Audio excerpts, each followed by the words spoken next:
오늘 우리들에게 주시는 하나님의 말씀 누가복음 13장 1절에서부터 9절까지의 말씀입니다.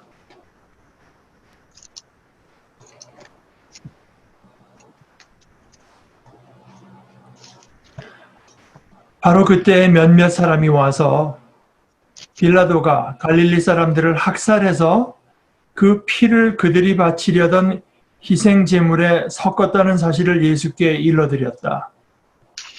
예수께서 그들에게 대답하셨다. 이 갈릴리 사람들이 이런 변을 당했다고 해서 다른 모든 갈릴리 사람보다 더 큰 죄인이라고 생각하느냐? 그렇지 않다. 내가 너희에게 말한다. 너희도 회개하지 않으면 모두 그렇게 망할 것이다.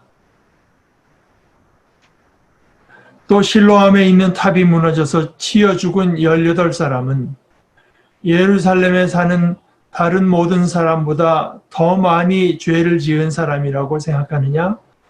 그렇지 않다. 내가 너에게 말한다. 너희도 회개하지 않으면 모두 그렇게 망할 것이다. 예수께서는 이런 비유를 말씀하셨다.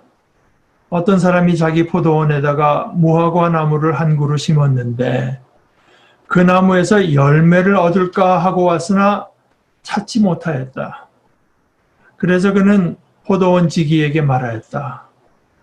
보아라, 내가 새해나 이 무화과 나무에서 열매를 얻을까 하고 왔으나 열매를 본 적이 없다. 찍어버려라. 무엇 때문에 땅만 버리게 하겠느냐. 그러자 포도원 지기가 그에게 말하였다. 주인님, 올해만 그냥 두십시오. 그동안에 내가 그 둘레를 파고 거름을 주겠습니다. 그렇게 하면 다음 철에 열매를 맺을지도 모릅니다.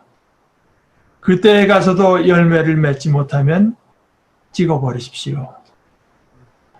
하나의 말씀입니다. 하나님 감사합니다.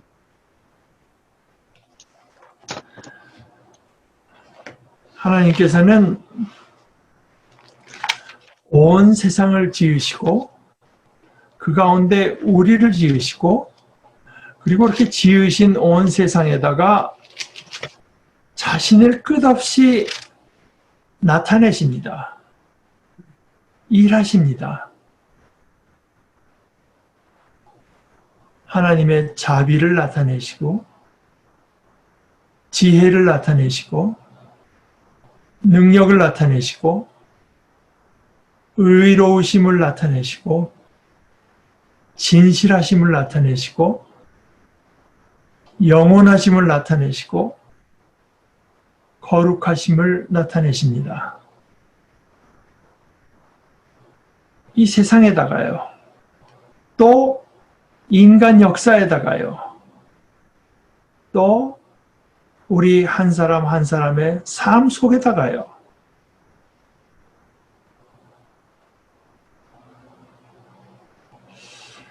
이게 뭐 성경에서 찾아볼 수는 없는 말이라서 제가 이런 말을 쓰기에 조심스럽기는 해도 제 생각에 그것을 하나님의 열매, 하나님 자신이 맺으시는 열매, 하나님께서 맺으시는 열매라고 불러도 무방하지 않을까 생각합니다. 하나님은 끊임없이 열매를 맺으시는 분입니다. 그 열매로 온 피조물이 살아갑니다. 그렇게 끊임없이 쉬지 않고 열매를 맺는 그것이 생명의 본질이고 하나님은 생명 자체, 존재 자체이십니다. 우리 가운데 한 사람도 예외 없이 늘 호흡하고 움직이면서 하루하루 살아가는데요. 그런데 우리가 살아가는 그 삶이라고 하는 게 이게 도무지 무엇인지 아는 사람이 없습니다. 그냥 모르는 채로 그냥 살아갑니다. 그냥 존재를 이어갑니다. 우리가 생명, 참 생명, 또 참 존재, 이게 뭔지, 그 정체가 뭔지 배우고 알게 되는 것은 하나님을 통해서입니다.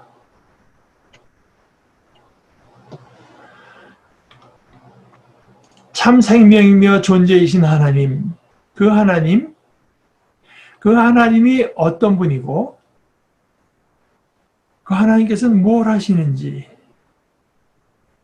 그 하나님께서는 어떤 뜻을 품으시고, 그 품으신 뜻을 어떻게 이루어 나가시는지, 그것에서 우리는 생명과 존재가 무엇이고, 그것이 어떤 것인지 배우고 알아가게 됩니다. 그 하나님께서 하시는 것과 하나님 누구신지 그런 것과 아무 상관없이 존재를 이어나가는 것은 그거는 생존이지 사는 것이 아닙니다. 시편 1편은 복 있는 사람에 대해서 이렇게 말합니다. 복 있는 사람은 오로지 주님의 율법을 즐거워하며 밤낮으로 율법을 묵상하는 사람입니다. 즉 거기에서 생명을 맛보고 보고 배우고 알아가게 되는 것입니다. 그래서 주님의 율법을 즐거워하는 것은 주님의 율법을 묵상할 때 뭔가 생명을 이제 느끼기 때문이죠. 그는 시냇가에, 그러니까 생명을 얻은 그는 시냇가에 심은 나무가 철 따라 열매를 맺으며 그 잎이 시들지 아니함 같으니 하는 일마다 잘 될 것이다. 우리 요한복음 맨 앞에 보면 이렇게 말했습니다. 태초에 말씀이 계셨다. 그 말씀은 하나님과 함께 계셨다고 뭐 이렇게 번역하는데 이제 물론 문제가 없습니다. 그런데 사실 그 함께 계셨다고 하는데 어떤 그 전치사가 들어 있는데요.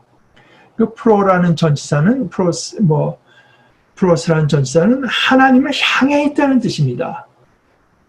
하나님과 이렇게 나란히 서서 뭐 이렇게 있다고 하는 것보다는 물론 하나님과 함께 있어야 하나님을 향해 있을 수 있겠죠. 그러나 하나님을 향해 있다. 태초부터. 오늘 말씀에 주님께서는 회개를 말씀하시는데요. 이 회개라고 하는 것은 돌아서는 것입니다.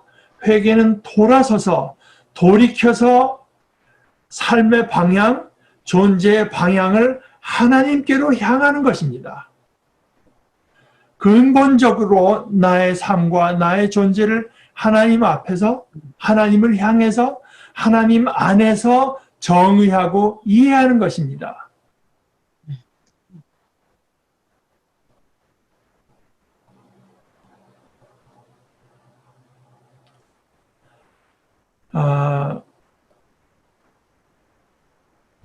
성경에서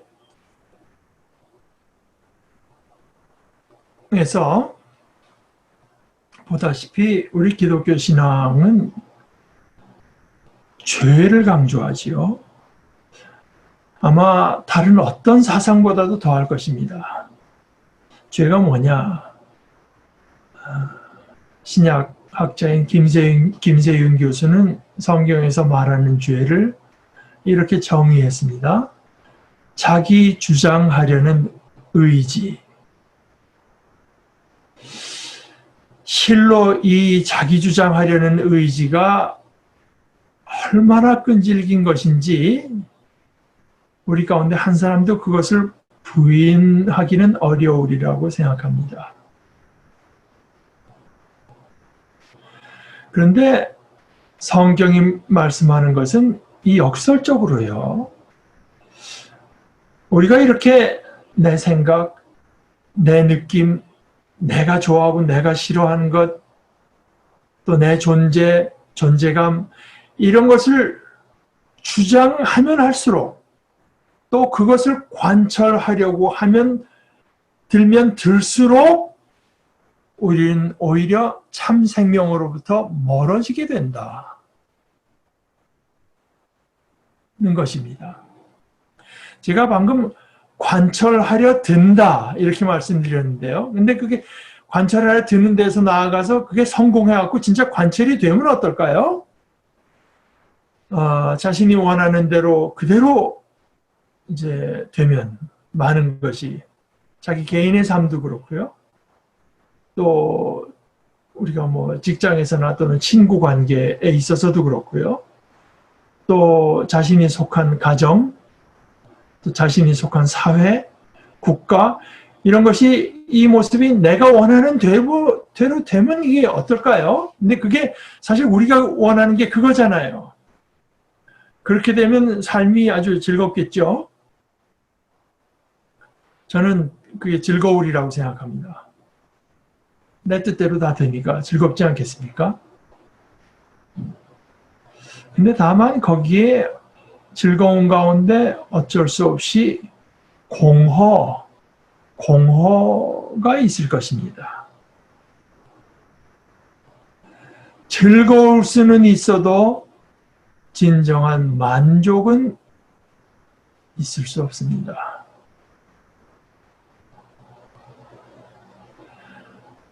그것이 내가 자신이 원하는 대로의 삶, 내 정체고요.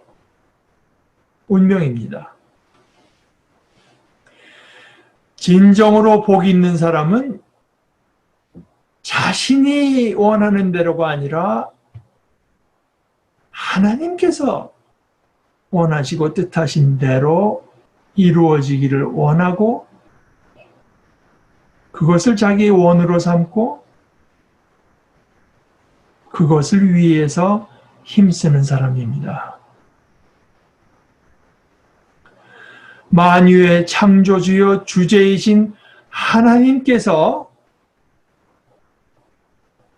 품으신 자신의 피조물에 대한 그 진정으로 복된 뜻,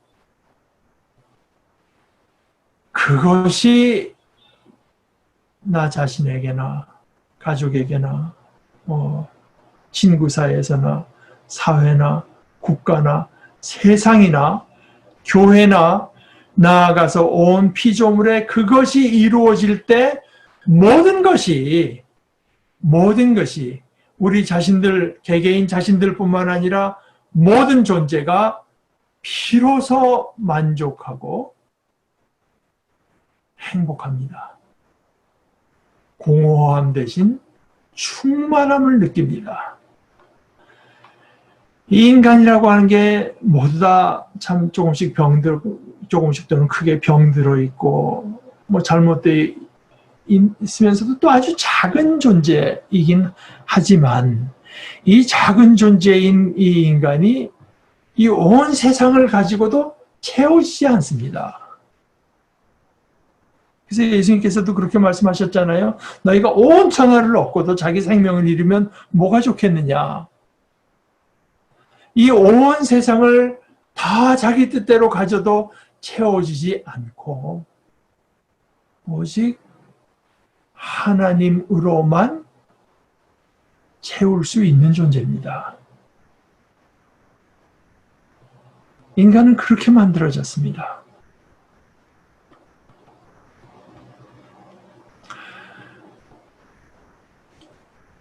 회개라고 하는 것은 그것을 인정하고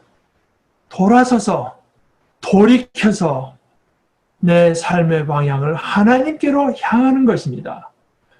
근본적으로 나의 삶과 나의 존재를 하나님 앞에서 하나님 안에서 정의하고 이해하는 것인데 그 죄가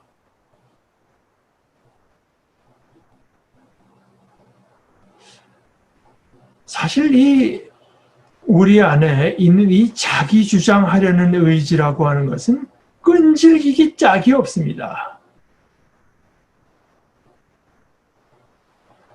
바로 그런 이유로 우리는 끊임없이 돌아서야 됩니다. 끊임없이 회개해야 됩니다. 자기 생명을 아낀다면 회개해야 됩니다. 회개란 그저 언때 한번 그냥 눈물 콧물 흘리면서 어느 날 밤에 그냥 마음을 크게 고쳐먹는 것이 아닙니다. 회개는 죄의 고백과는 좀 다릅니다. 같이 일어날 수 있죠. 그러나 회개 없이 죄의 고백할 수 없어요. 하나님을 향할 때 우리가 죄의 고백할 수 있죠. 회개라고 하는 것은 그렇게 한번 눈물 콧물 흘리면서 마음을 고쳐먹는 것이 아니라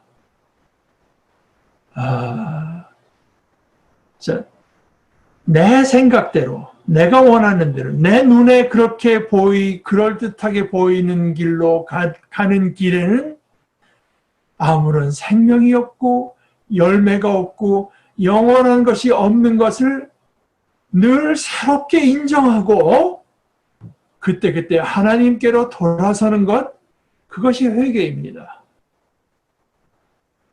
내 생각을 바꾸고요. 그 생각에 맞춰서 내 느낌을 바꾸고요. 그 생각에 맞춰서 나의 감수성, 그것을 거기에 맞춰서 새롭게 가꾸어 가는 것입니다.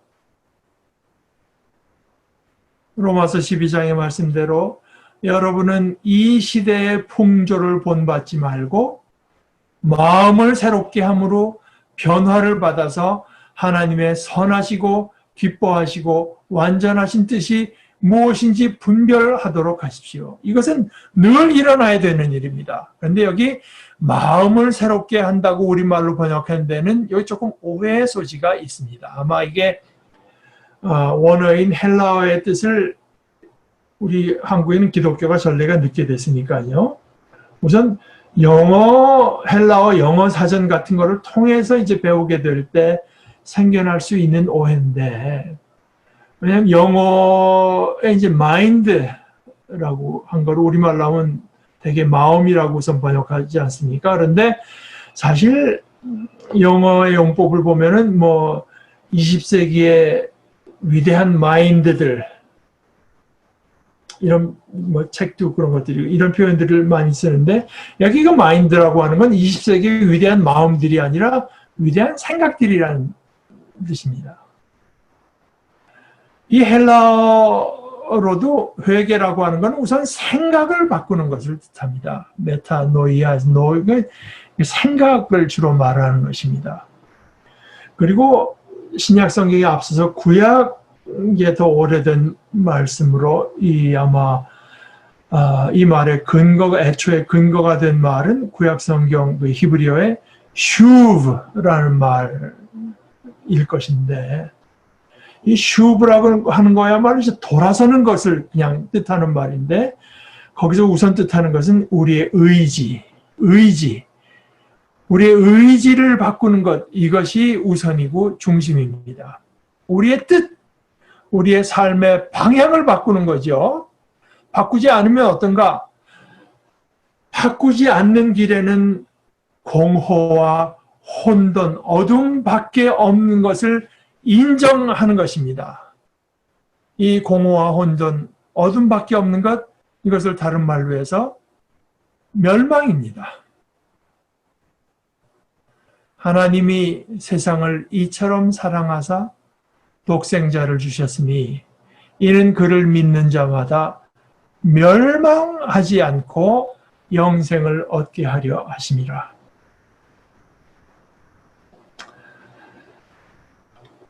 사람들이 예수님께 와서 예루살렘 성전에서 이제 하나님께 제물을 갖고 와서 바치던 사람들을 빌라도가 죽여가지고 그들의 피를 그 하나님께 바치는 희생제물에 섞었다는 참 엽기적인 사실을 말합니다.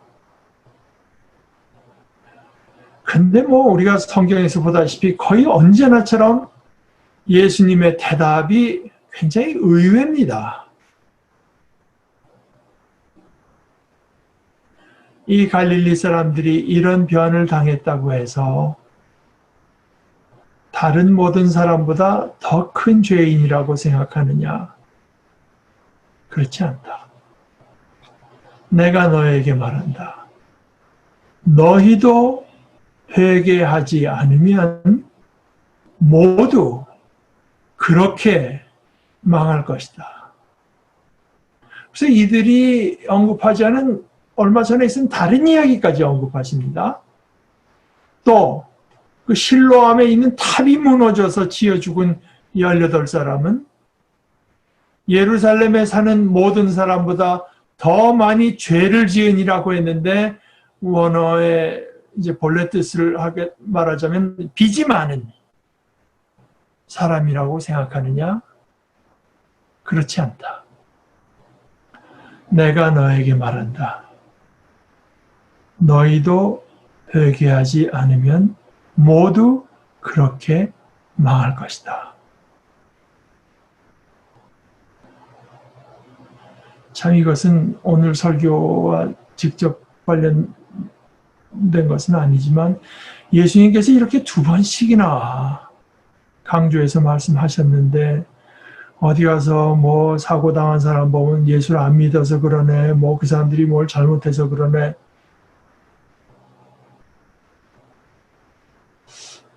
정말 그런 말들은 그런 말을 하는 삶의 방향, 마음, 그것이야말로 회개해야 되지 않나. 저는 그렇게 생각합니다. 아마 사람들은 그런 얘기를 할 때요. 참 그 빌라도가 얼마나 잔악한 인간인지, 또는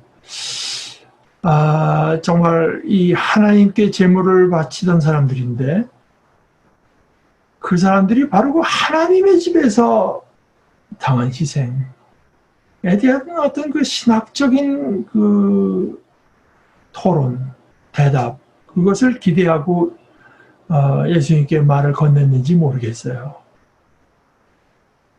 그러나 예수님은 그 질문과 관심을 빌라도나 그 사람들이 아니라 바로 자기 앞에 있는 그 사람들 자신에게로 돌려놓습니다.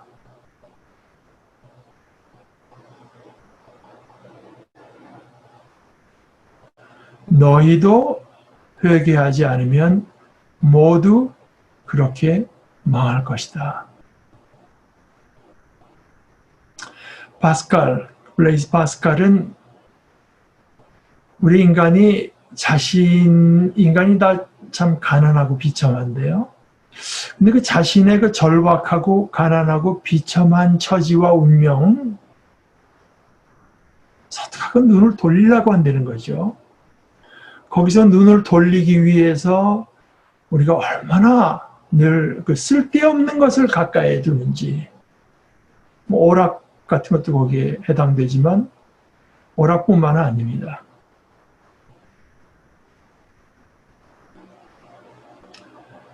제가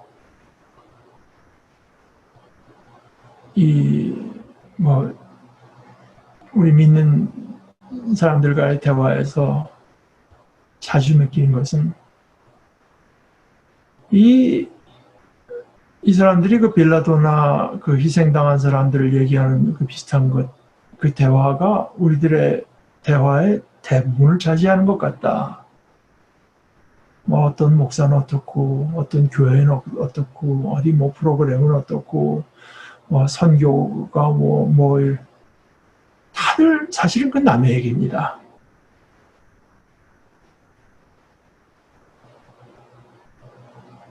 자신의 이야기는 하지 않아요. 교회 이야기를 하기는 즐기는데 예수님의 이야기는 하지 않아요. 왜냐? 우리가 오늘 이 말씀에서 보다시피 우리가 이 주님께 나올 때마다, 인간들이 주님 앞에 나올 때마다 우리는 자신의 가난함과 비참함이 자신에게 지금 얼마나 절실하고 절박한 일인지, 우리 자신에게 하나님의 구원이 얼마나 긴급하고 현실적인 일인지 깨닫지 않을 수 없게 되기 때문에 아마 예수 믿는 사람들이 예수님 이야기를 하기를 꺼리는 것이 아닌가, 그렇게 생각합니다.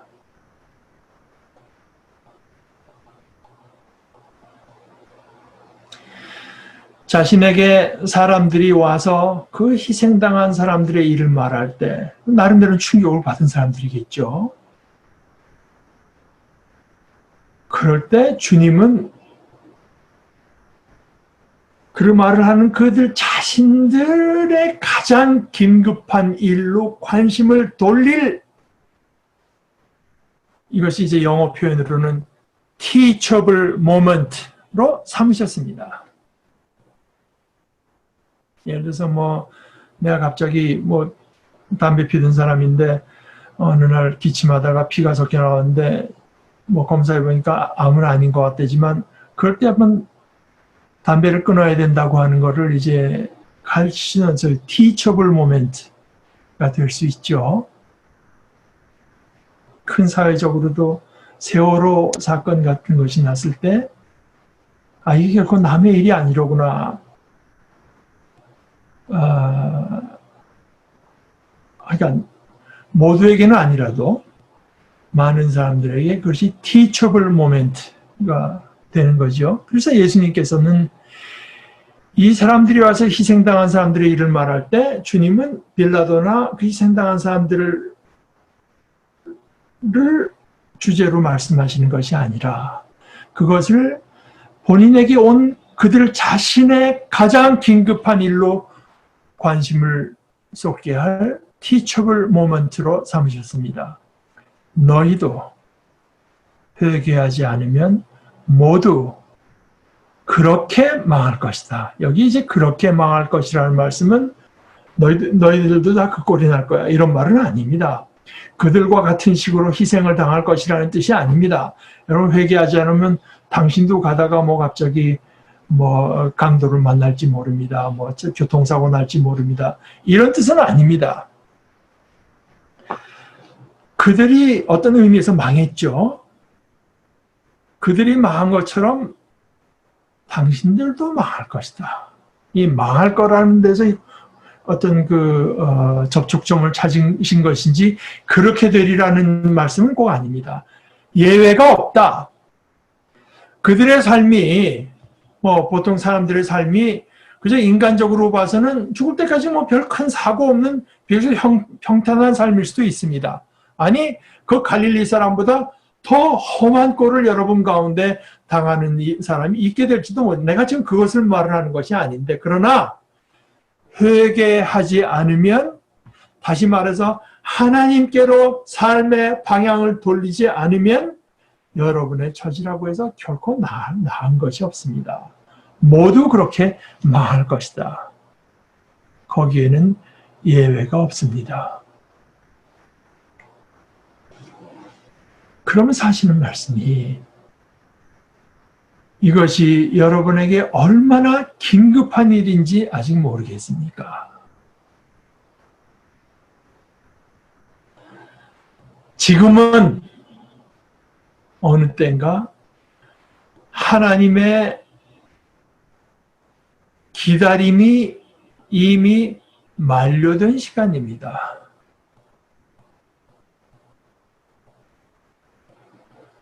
이 무화과 나무가 심은 지 3년이 되었으면 이미 충분히 기다린 것입니다. 무화과 나무라면, 정상적인 무화과 나무라면 한 개라도 열매가 맺혔어야 될 시간입니다. 그런데 열매를 본 적이 없다. 이미 이건 그냥 두어봐야 땅만 버릴 뿐이라는 판단이 충분히 서는 시점입니다. 그런데 거기에 포도원 지기가 말합니다. 주인님, 올해만 그냥 두십시오. 제가 그동안에 그 둘레를 더 파고 충분히 걸음을 더 주겠습니다. 그렇게 하면은 다음 철에는 열매를 맺을지도 모릅니다. 근데 그렇게 해도 그때 가서도 열매를 맺지 못하면 찍어버리십시오.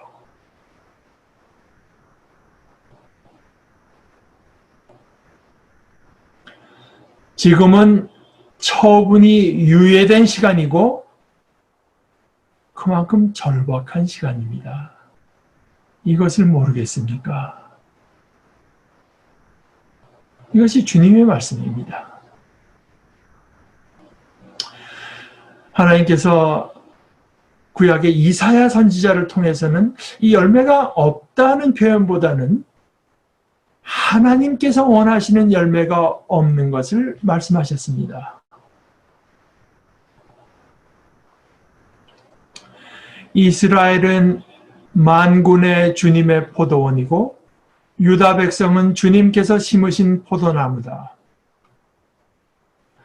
주님께서는 그들이 선한 일을 하기를 기대하셨는데 보이는 것은 사륙뿐이다.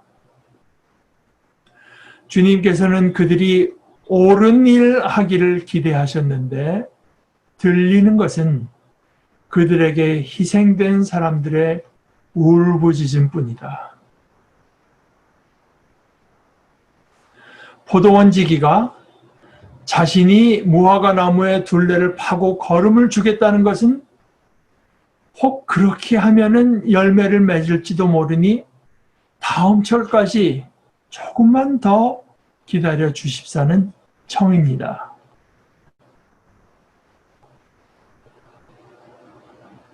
그러면 열매를 맺을지도 모르니. 그런데 그 무화과 나무의 관심이 자신이 열매를 맺는 것보다 오히려 자신에게 주어지는 걸음이 이게 과연 어떤 품질일 건지, 또 자신에게 주어진 걸음의 양은 충분한지 늘 거기에만 있는 건 아닌가요?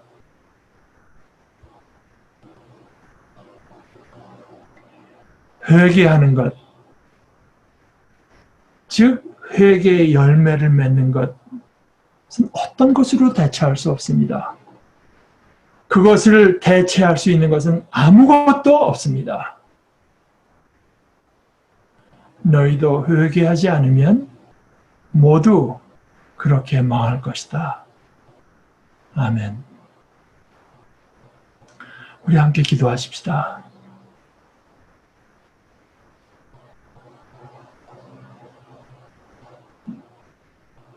자비로우신 우리 아버지 하나님, 자기들이 가져온 것과는 전혀 예상치 않은 말씀으로 여러분도 회개하지 않으면 예외 없이 그렇게 망할 거라고 하신 말씀을